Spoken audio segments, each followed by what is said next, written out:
Namaste student. Already we have seen the chapter AC circuits.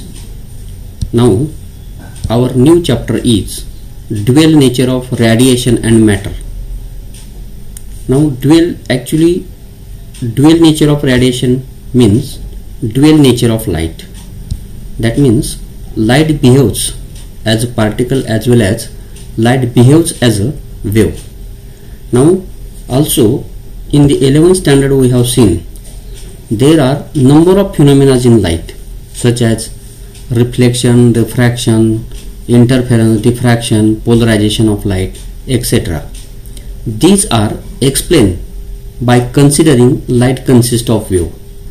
But there are some phenomena in light, that is in the chapter kinetic theory of gas and radiation we have seen about spectrum of black body radiation. Such type of phenomenon cannot be explained by using light consist of wave, but such type of phenomenon was explained by interaction of radiation with matter. Now therefore these are the phenomena in light.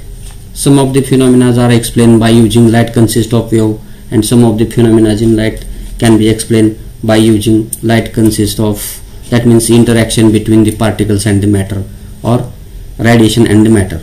Now actually light consists of electromagnetic waves. Now that means here actually this electromagnetic wave consists of two mutually perpendicular electric and magnetic field vectors are there. Now both are mutually perpendicular, and again they are perpendicular to the direction of propagation of the wave. Now this is shown in this particular diagram.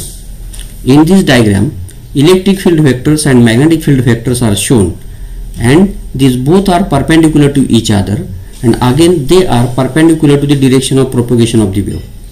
Now in this diagram here electric field vectors are shown by blue color and magnetic field vectors are shown by red color, and both are mutually perpendicular to each other, and again they are perpendicular to the direction of propagation of the wave, and this is shown in this particular diagram. Now here simply we can say that these both vectors, that means electric field vectors and magnetic field vectors, are perpendicular to the direction of propagation of the wave.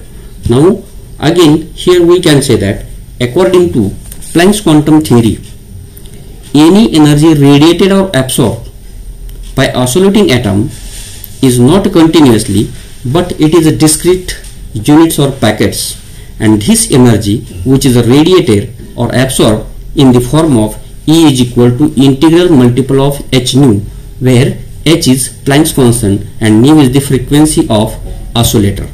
Now here our first point of this chapter is, that is photoelectric effect. Now the photoelectric effect means, actually photo means light and electric means electricity, that means production of electricity with the help of light. Actually that type of concept is called as photoelectric effect. Now here this photoelectric effect was discovered by scientist Henry Hertz in 1887.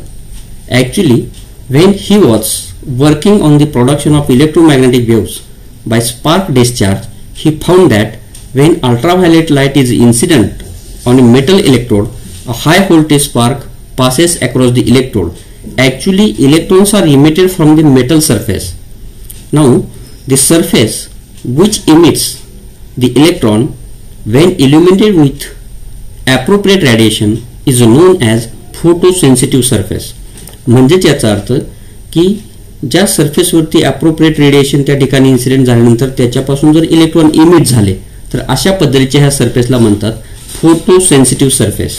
Now from this discussion here we can directly define the photoelectric effect, and that can be defined as like this: the phenomenon of emission of electron from a metal surface when radiation of appropriate frequency is incident on it. म्हणजे एखाद्या metallic surface वरती radiation की ज्याची appropriate frequency आहे असं जर त्या ठिकाणी इन्सिडेंट झालं आणि त्या सरफेस पासून जर त्या ठिकाणी इलेक्ट्रॉन इमिट झाले तर अशा पद्धतीच्या ह्या फिनॉमिनाला त्या ठिकाणी म्हणतात फोटोइलेक्ट्रिक इफेक्ट. मग आता हा फोटोइलेक्ट्रिक इफेक्ट सिम्पली या पद्धतीने पण आपल्याला डिफाइन करता येईल. The emission of electron from the surface of metal due to light radiation, that is also called as the photoelectric effect. Or in other words, we can say that the phenomenon of emission of electron from a metal surface when radiation of appropriate frequency is incident on it. Now here diagram is given, and in this particular diagram there is metal is given, and in that particular metal surface there are number of free electrons are given, and on that particular metal surface light radiation is incident, and when light radiation is incident on that metal surface, at that time there is a emission of electron from the metal surface takes place. This is shown in this particular diagram. Now incident radiation is shown by red color, and electrons which are emitted from the surface of metal are shown by that blue arrows. Now this is shown in this particular diagram. Now here we can say that again, the electrons which are emitted from the surface of metal are called as photoelectrons. म्हणजे ह्या surface पासून जे electron emit होतात याला photo electrons असं म्हणतात. Now metal like zinc, cadmium, magnesium emits photo electron when ultraviolet light incident on it. म्हणजे अशा पद्धतीचे काय मेटल आहेत की त्याच्यावरती झिंक, कॅडमियम, मॅग्नेशियम अशा पद्धतीचे ह्या मेटलवरती जर त्या ठिकाणी लाईट अल्ट्राव्हायोलेट लाईट इन्सिडेंट झाली तर त्याच्यापासून हे फोटो इलेक्ट्रॉन्स इमिट व्हायला पण सुरुवात होते असं आपल्याला म्हणता येतं. पुन्हा अल्कली मेटल्स आहेत like sodium, potassium emits electron और photo electron when visible light incident on it. म्हणजेच अल्कली मेटलवरती जर दॅट अल्कली मेटल म्हणजे सोडियम, पोटॅशियम अशा पद्धतीचे ह्याच्यावरती जर त्या ठिकाणी सिम्पली व्हिजिबल लाईट इन्सिडेंट झाली तरी त्याच्यापासून फोटो इलेक्ट्रॉन्स त्या ठिकाणी इमिट व्हायला सुरुवात होते. Now our next point, that is experimental setup of photoelectric effect. Now for the study of this photoelectric effect there is experimental setup is given, and actually that experimental setup we have to discuss here. Now in this experimental setup, suppose this particular diagram is here. In this particular diagram there is evacuated glass tube is given, and inside the glass tube there is two electrodes are given. Now this is first electrode, that is called as emitter. This is second electrode, that is called as collector. This emitter is also called as cathode, and this collector is also called as anode. Now again this evacuated glass tube again having side tube with quartz window, and above that particular side tube there is source is given, and from that particular source light is incident through this quartz window on the emitter. And when light is incident on the emitter, at that time there is a number of electrons are emitting from the emitter surface, and these electrons are attracted towards the cathode. This is shown in this particular that evacuated glass tube. Again there is potential divider arrangement is shown, and this potential divider arrangement is here. This is shown in this particular diagram. Now again there is voltmeter is given. By using this voltmeter we can measure the potential difference between emitter and collector. Now again here this microammeter is given. By using this microammeter we can measure the photoelectric current in this circuit. Now all these are shown in this particular diagram. Now again there is commutator is given, and by using this commutator we can apply positive or negative potential to the collector. Now all these points which we have seen are given in this particular slide. Now therefore we can explain as like this. It consists of evacuated glass tube with quartz window. Inside the glass tube one of the photosensitive plate called as emitter, and other is called as collector C. Emitter is called as also cathode, and collector is also called as anode. Now the variable potential difference is applied between emitter and collector by using potential divider arrangement. Now again here we can say that the potential difference can be measured by voltmeter. म्हणजे ह्या emitter आणि collector मधला potential difference आपल्याला व्होल्टमीटरच्या सहाय्याने major करता येईल. पुढे आपल्याला असं म्हणता येईल generally collector is kept at positive potential with respect to emitter.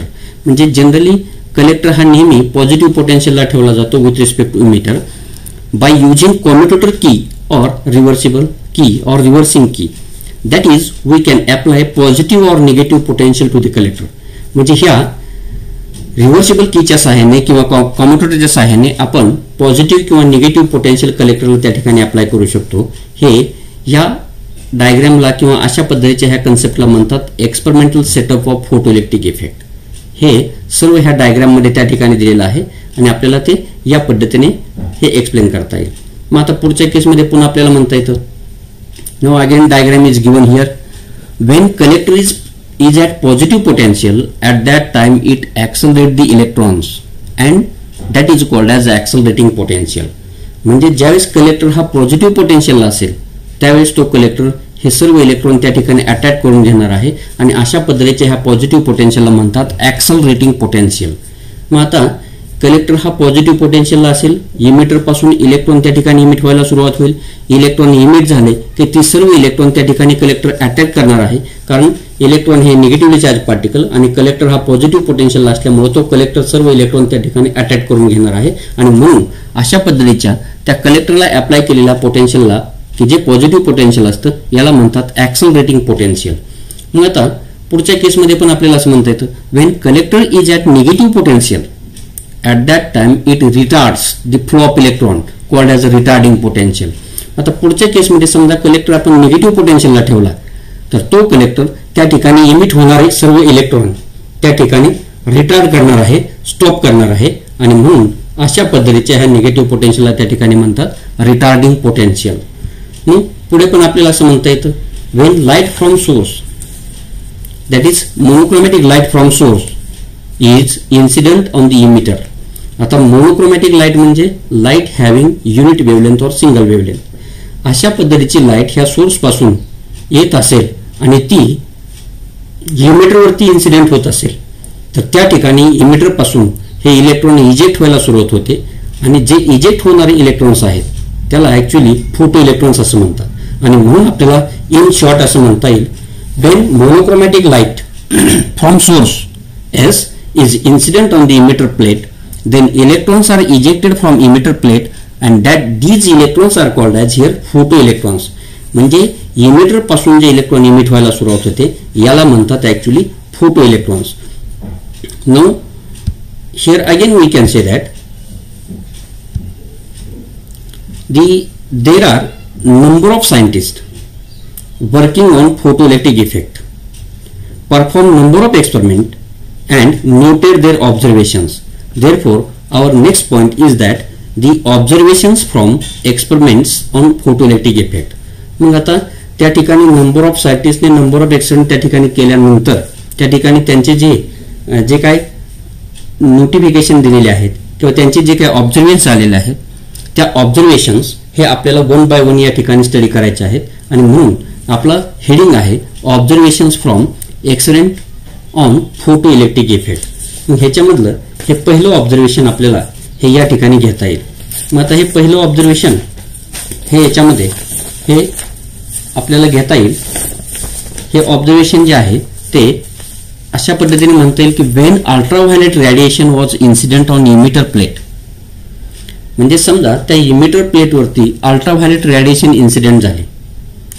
At that time photoelectric current I was observed only when the frequency nu of incident light is greater than the threshold frequency nu 0.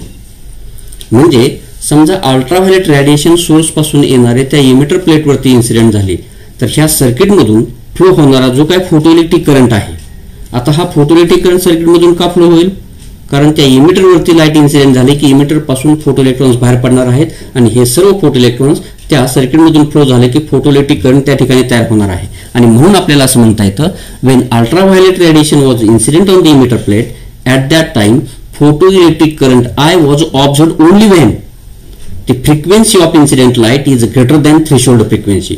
म्हणजे हा photoelectric current आपल्याला पाहता येईल कधी, तर फक्त incident होणाऱ्या लाईटची फ्रिक्वेन्सी ही थ्रेशोल्ड फ्रिक्वेन्सीपेक्षा जास्त असली पाहिजे आणि ही थ्रेशोल्ड फ्रिक्वेन्सी ही न्यू 0 ह्या लेटरने दाखवली जाते आणि इन्सिडेंट लाईटची फ्रिक्वेन्सी न्यू ह्या लेटरने दाखवली जाते. मग आता ही थ्रेशोल्ड फ्रिक्वेन्सी म्हणजे काय, तर इन्सिडेंट होणाऱ्या लाईटची फ्रिक्वेन्सी समजा पहिल्यांदा कमी असेल तर फोटोइलेक्ट्रिक करंट ह्या सर्किटमधून फ्लो होणार नाही, पण हा इन्सिडेंट होणाऱ्या लाईटची फ्रिक्वेन्सी आपण हळूहळू इन्क्रीज करत गेलो तर एक पर्टिक्युलर फ्रिक्वेन्सी अशी येते की त्या पर्टिक्युलर फ्रिक्वेन्सीला त्या ठिकाणी सर्किटमधून फोटोइलेक्ट्रिक करंट फ्लो होतो आणि अशा पद्धतीचे हा फ्रिक्वेन्सीला म्हणतात त्या ठिकाणी थ्रेशोल्ड फ्रिक्वेन्सी. आणि मग थ्रेशोल्ड फ्रिक्वेन्सी इथे डिफाइन करता येईल. That can be define as like this: the minimum frequency of incident light at which photoelectric emission takes place. मग आता ही अशा पद्धतीने इन्सिडेंट लाईटची मिनिमम फ्रिक्वेन्सी असते की त्या फ्रिक्वेन्सीला त्या ठिकाणी इमिशन ऑफ फोटो इलेक्ट्रॉन त्या ठिकाणी स्टार्ट होतं किंवा फोटो इलेक्ट्रिक इमिशन सुरू होतं. अशा पद्धतीच्या इन्सिडेंट लाईटच्या मिनिमम फ्रिक्वेन्सीला त्या ठिकाणी थ्रेशोल्ड फ्रिक्वेन्सी असं म्हणतात. मग आता ही थ्रेशोल्ड फ्रिक्वेन्सी हे या पद्धतीने डिफाइन केल्यानंतर हे झालं पहिलं ऑब्झर्वेशन. काय म्हणता येईल पहिल्या ऑब्झर्वेशनवरून की अल्ट्राव्हायोलेट रेडिएशन जर इमिटर प्लेटवरती पडले त्या ठिकाणी त्या सर्किटमधून फ्लो होणारा फोटोइलेक्ट्रिक करंट हा आपल्याला ऑब्झर्व करता येईल किंवा फ्लो होईल only when the frequency of incident light is greater than threshold frequency and threshold frequency is nothing but the minimum frequency of incident light at which photoelectric emission takes place. मग आता second observation आहे ते second observation आपल्याला असं म्हणता येईल: the photoelectric effect is instantaneous process. म्हणजे ही फोटोइलेक्ट्रिक इफेक्ट ही जी प्रोसेस आहे ती इन्स्टंटेनियस प्रोसेस आहे. That means there is a no time lag between incidence of light and emission of electron. म्हणजे हे लाईट इन्सिडेंट होते आणि तिथून इलेक्ट्रॉन इमिट होतात ह्याच्यामध्ये कसल्याही पद्धतीचा टाइम लॅग नसतो. आणि म्हणून आपल्याला असं म्हणता येतं there is no time lag between incidence of light and emission of electron and this time is about 10⁻⁹ second.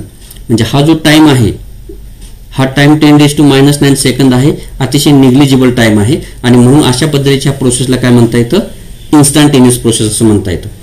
Wien the intensity of radiation was low and Wien incident radiation is cut off at that time current through this circuit is also cut off.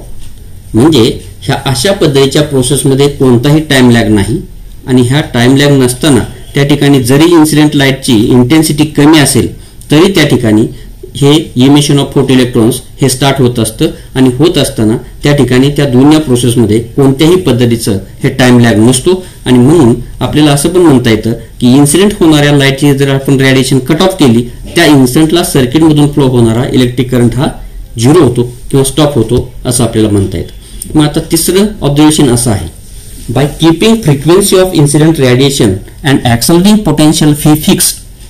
मग आता तिसऱ्या observation मध्ये आपल्याला असं म्हणता येतं की source पासून लाईट येणार आहे रेडिएशन येणार आहे ही रेडिएशनची फ्रिक्वेन्सी ही कॉन्स्टंट ठेवायची आणि ॲक्सेलरेटिंग पोटेन्शियल म्हणजेच इमिटर आणि कलेक्टरमध्ये अप्लाय केलेलं जे पोटेन्शियल आहे ते पोटेन्शियल फिक्स ठेवायचं.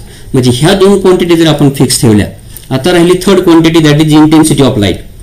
मग त्या सोर्स पासून येणारी लाईट आहे त्याची जर इंटेन्सिटी आपण इन्क्रीज करत गेलो हळूहळू तर त्या ठिकाणी सर्किटमधून फ्लो होणारा फोटोइलेक्ट्रिक करंट पण हा इन्क्रीज होत जातो linearly with intensity of light. आणि म्हणून आपल्याला इथे स्टेटमेंट करता येते की frequency of incident light or radiation and accelerating potential is kept fixed and if we increase the intensity of light gradually and if we observe the photoelectric current in the circuit then it is found that photoelectric current in the circuit goes on increasing with respect to intensity of light and therefore here we can say that if the intensity of light is increased photoelectric current in the circuit is also increased linearly with intensity of light. Now if we plot the graph of intensity of incident light and photoelectric current then nature of the graph is a straight line. That means photoelectric current in the circuit is directly proportional to intensity of light. Now that is the statement which can be we can made from this particular graph. Now this is the third observation. Now fourth observation is like this. Now the photoelectric current I changes with respect to change in potential of the collector plate. म्हणजे सर्किटमधून flow होणारा photoelectric current हा change in potential of collector plate याच्यानुसार तो change होत असतो. म्हणजे collector प्लेटचं जर आपण पोटेन्शियल चेंज केलं तर सर्किटमधून फ्लो होणारा फोटोइलेक्ट्रिक करंट पण विथ रिस्पेक्ट टू पोटेन्शियल त्या ठिकाणी चेंज होत जाणार आहे. आणि म्हणून आपल्याला सिम्पली असं पण म्हणता येतं that is photoelectric current I depends on the accelerating potential phi between emitter आणि कलेक्टर. म्हणजे फोटोइलेक्ट्रिक करंट जो काय सर्किटमधून फ्लो होणार आहे हा फोटोइलेक्ट्रिक करंट ऍक्सलरेटिंग पोटेन्शियल जे काय आपण इमिटर आणि कलेक्टरमध्ये अप्लाय करणार आहे याच्यावरती अवलंबून असतं असं आपल्याला म्हणता येतं. For a given incident radiation that is intensity and frequency fix, म्हणजे एक पर्टिक्युलर गिव्हन इन्सिडेंट रेडिएशन असेल आणि त्याची इंटेन्सिटी आणि फ्रिक्वेन्सी फिक्स असेल. Initially at that time the current increase with voltage but then it remains constant called saturation current. म्हणजे समजा incident रेडिएशनची जर आपण इंटेन्सिटी आणि फ्रिक्वेन्सी कॉन्स्टंट ठेवली तर ह्या सर्किटमधला जो काय फोटोइलेक्ट्रिक करंट आहे तो इनिशियली हा फोटो इलेक्ट्रिक करंट सर्किटमधला इन्क्रीज होत जाईल with respect to voltage which is applied between emitter and collector, but then it remains constant, आणि पुन्हा मात्र हा तुम्हाला कॉन्स्टंट करंट फ्लो होताना दिसतो. आणि ह्या कॉन्स्टंट करंटला त्या ठिकाणी सॅच्युरेशन करंट असं म्हणतात आणि तो I0 ह्या लेटरने त्या ठिकाणी इंडिकेट केला जातो. आणि म्हणून इथं हा एक ग्राफ दिलेला आहे. ह्या ग्राफमध्ये या ठिकाणी सर्व क्वांटिटीज त्या ठिकाणी स्पेसिफाय केलेल्या आहेत. मग आता हा ग्राफ आहे ऍक्सलरेटिंग पोटेन्शियल मधला आणि फोटोइलेक्ट्रिक करंट मधला. आता इथं पहा की जसं ऍक्सलरेटिंग पोटेन्शियल वाढणार आहे तसं इनिशियली हा फोटोइलेक्ट्रिक करंट सर्किट मधला इन्क्रीज होणार आहे, पण पुन्हा मात्र तो फोटोइलेक्ट्रिक करंट सर्किट मधला कॉन्स्टंट राहतो आणि अशा ह्या कॉन्स्टंट राहणाऱ्या करंटला त्या ठिकाणी हे सॅच्युरेशन करंट I0 असं म्हणता येतं. आणि म्हणून ह्या ग्राफच्या सहाय्याने आपल्याला ते एक्सप्लेन या पद्धतीने करता येईल. मग आता पुढचं ऑब्झर्वेशन आहे number 5. Now by keeping accelerating voltage phi and incident frequency fixed. मग आता इमिटर आणि कलेक्टरमध्ये अप्लाय केलेलं ऍक्सलरेटिंग व्होल्टेज फिक्स ठेवायचं आणि इन्सिडेंट होणाऱ्या लाईटची फ्रिक्वेन्सी फिक्स ठेवायची. आणि मग पुढच्या केसमध्ये आपल्याला असं म्हणता येतं intensity of incident radiation was increased, the value of saturation current also increases. मग आता पुढच्या केसमध्ये म्हणता येतं now if we keep the value of accelerating voltage phi and incident frequency fixed, then intensity of incident radiation was increased, the value of saturation current also increases. मग आता incident होणाऱ्या लाईटची जर आपण इंटेन्सिटी वाढवत गेलो तर सॅच्युरेशन करंटची पण त्या ठिकाणी व्हॅल्यू वाढत जाते किंवा त्या रिस्पेक्ट नुसार त्या ठिकाणी चेंज होत जाते असं आपल्याला म्हणता येतं. मग आता पुढचं observation number 6. The maximum kinetic energy that is kinetic energy max of the electron depends upon the potential phi for a metal used for the emitter plate and frequency of incident radiation.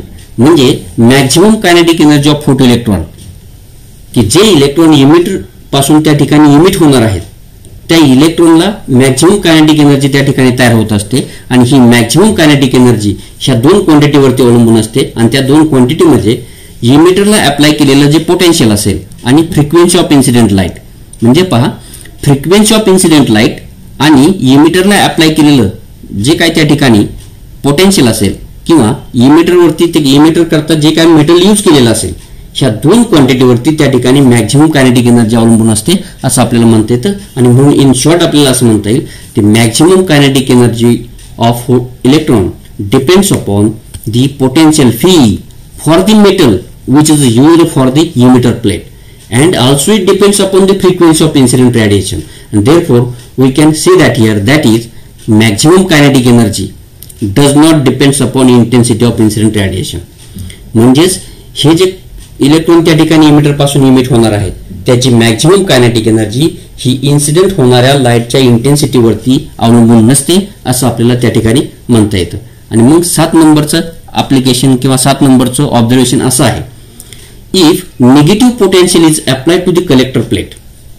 मग आता ह्या collector प्लेटला समजा negative potential आपण apply केलं अँड if it is increased gradually then photoelectric current goes on decreasing and for some typical value of minus V0 photoelectric current becomes 0, then this V0 is called as a cutoff or stopping potential. म्हणजे पहा की आता ह्या कलेक्टरला आपण negative potential apply केलं आणि हे apply केलेलं निगेटिव्ह पोटेन्शियल आपण जर ग्रॅज्युअली त्या ठिकाणी वाढवत गेलो तर या ठिकाणी असं आपल्याला ऑब्झर्वेशन मिळतं की सर्किटमधून फ्लो होणारा फोटोइलेक्ट्रिक करंट हा हळूहळू डिक्रीज होत जातो आणि एका पर्टिक्युलर व्हॅल्यूला निगेटिव्ह पोटेन्शियलच्या त्या ठिकाणी सर्किटमधून फ्लो होणारा जो काय फोटोइलेक्ट्रिक करंट आहे तो 0 होतो. आणि म्हणून जे निगेटिव्ह पोटेन्शियलला हा फोटोइलेक्ट्रिक करंट 0 होतो दॅट इज -V0 किंवा V0 अशा पद्धतीच्या ह्या निगेटिव्ह पोटेन्शियलला त्या ठिकाणी म्हणतात कट ऑफ पोटेन्शियल किंवा ह्याला म्हणतात स्टॉपिंग पोटेन्शियल किंवा ह्याला रिटार्डिंग पोटेन्शियल असं पण म्हटलं जातं. हे 7 नंबरचं ऍप्लिकेशन या पद्धतीने आपल्याला म्हणता येईल. ह्याच्यामध्ये पुन्हा आपल्याला असं पण म्हणता येतं value of V0 is the same for all incident intensity. म्हणजे सर्व इन्सिडेंट होणाऱ्या लाईटच्या त्या ठिकाणी इंटेन्सिटीला हे V0 सेम असतं. म्हणजेच value of V0 is the same for any incident intensity. म्हणजे कोणत्याही पद्धतीची इन्सिडेंट रेडिएशनची इंटेन्सिटी असेल त्याला हा V0 सेम असतो. परंतु हे कधीपर्यंत as long as the incident frequency was same. परंतु त्या ठिकाणी इन्सिडेंट होणाऱ्या लाईटची किंवा रेडिएशनची ही फ्रिक्वेन्सी सेम असली पाहिजे. But was different for different material. आणि म्हणून आपल्याला असं म्हणता येतं की हे वेगवेगळ्या मटेरियलला वेगवेगळं असतं. म्हणजे V0 ची व्हॅल्यू कोणत्याही इंटेन्सिटी ऑफ लाईटला सेम असते. हे कुठंपर्यंत जर इन्सिडेंट होणाऱ्या लाईटची फ्रिक्वेन्सी ही सेम असेल तर.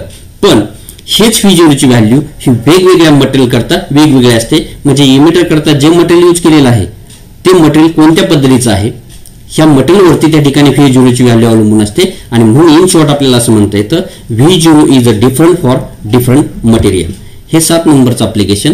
आणि मग आता आपल्याला पुढचं 8 नंबरचं ऍप्लिकेशन पुढे आपल्याला असं म्हणता येईल. ह्या 8 नंबरमध्ये if the frequency of incident radiation was change. म्हणजे इन्सिडेंट होणाऱ्या लाईटची आपण त्या ठिकाणी फ्रिक्वेन्सी ही चेंज केली by keeping intensity and accelerating potential phi constant. म्हणजे पहा की इन्सिडेंट होणाऱ्या लाईटची आपण फ्रिक्वेन्सी त्या ठिकाणी चेंज केली परंतु इंटेन्सिटी आणि ऍक्सलरेटिंग पोटेन्शियल हे मात्र कॉन्स्टंट ठेवलं. Then saturation current remain the same but stopping potential V0 change. म्हणजे बघा ह्या केसमध्ये की इन्सिडेंट होणाऱ्या लाईटची फ्रिक्वेन्सी ही आपण चेंज केली पण त्या इन्स्टंटला आपण लाईटची इंटेन्सिटी आणि ऍक्सलरेटिंग पोटेन्शियल जे इमिटर आणि कलेक्टरमध्ये अप्लाय केलेलं आहे हे आपण कॉन्स्टंट ठेवलं. अशा केसमध्ये सॅच्युरेशन करंटची व्हॅल्यू सेम राहते परंतु स्टॉपिंग पोटेन्शियल V0 ची व्हॅल्यू मात्र त्या ठिकाणी चेंज होत जाते. आणि म्हणून ह्या ग्राफमध्ये हे या पद्धतीने आपल्याला सांगता येईल. आता हा ग्राफ आहे ऍक्सलरेटिंग पोटेन्शियल मधला आणि फोटोइलेक्ट्रिक करंट मधला. मग बघा या ठिकाणी हे V0 म्हणजे स्टॉपिंग पोटेन्शियल किंवा रिटार्डिंग पोटेन्शियलचे व्हॅल्यू वेगवेगळे आहेत परंतु सॅच्युरेशन करंटची व्हॅल्यू मात्र सेम आहे. आणि म्हणून ह्या ग्राफवरून ह्या 8 नंबरचं ऑब्झर्वेशन आपल्याला त्या ठिकाणी या पद्धतीने असं एक्सप्लेन करता येईल. मग आता इथं V1, V2, V3 हे वेगवेगळे पोटेन्शियल त्या ठिकाणी आहेत आणि V01, V02, V03 हे वेगवेगळं स्टॉपिंग पोटेन्शियल आहेत किंवा रिटार्डिंग पोटेन्शियल आहेत. मात्र I0 हा प्रत्येक त्या पोटेन्शियलला कसा राहतोय कॉन्स्टंट राहतो. आणि म्हणून ह्या ग्राफमध्ये त्या पद्धतीने आपल्याला सांगता येईल. मग आता पुढे पण आपल्याला असं म्हणता येतं की the stopping potential changes linearly with frequency of incident radiation. आता दुसरा ग्राफ आपण या ठिकाणी पाहता येईल की या ठिकाणी इन्सिडेंट फ्रिक्वेन्सी न्यू आणि स्टॉपिंग पोटेन्शियल V0 यांच्यामधला जर ग्राफ प्लॉट केला वेगवेगळ्या 2 मेटल करता. इथं मेटल A आहे मेटल B आहे.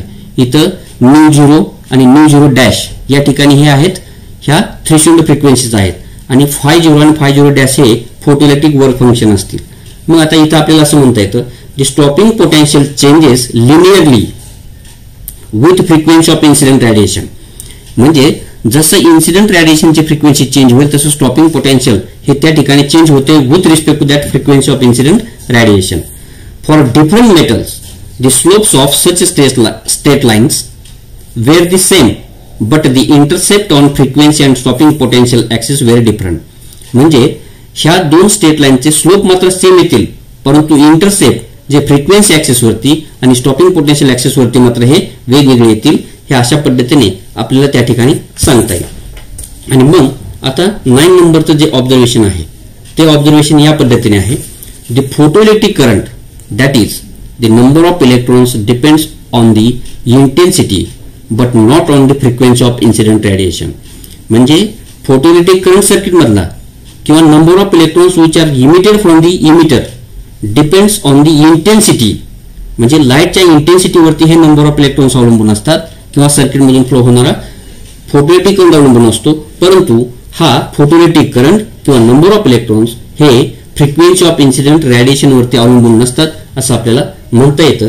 म्हणजेच थोडक्यामध्ये आपल्याला असं म्हणता येईल the photoelectric current and hence number of electrons depends upon the intensity but not on the frequency of incident radiation as long as the incident frequency was larger than threshold frequency mu 0 and potential of anode was greater than cathode.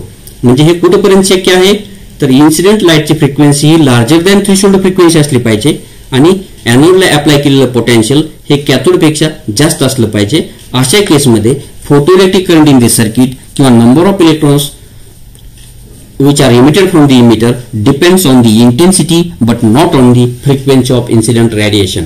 हे last application किंवा last observation आपल्याला म्हणता येईल.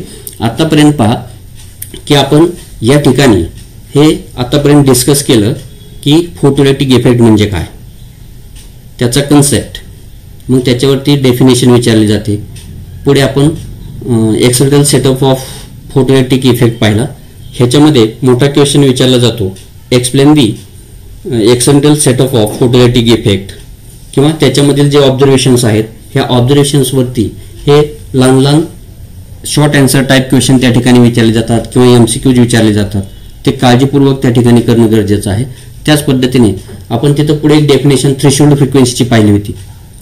ही threshold frequency, पुन्हा photoelectric effect ह्याचे definition आणि हे external setup of photoelectric effect हे त्या ठिकाणी पूर्ण व्यवस्थित लक्षात ठेवणं गरजेचं आहे. त्याच पद्धतीने प्रत्येक ऑब्झर्वेशन काळजीपूर्वक पाहणं गरजेचं आहे. याच्यावरती वेगवेगळ्या पद्धतीने त्या ठिकाणी क्वेश्चन विचारला जातो आणि म्हणून ते काळजीपूर्वक करणं गरजेचं आहे. हे या पद्धतीने आपल्याला ते करता येईल. थँक्यू.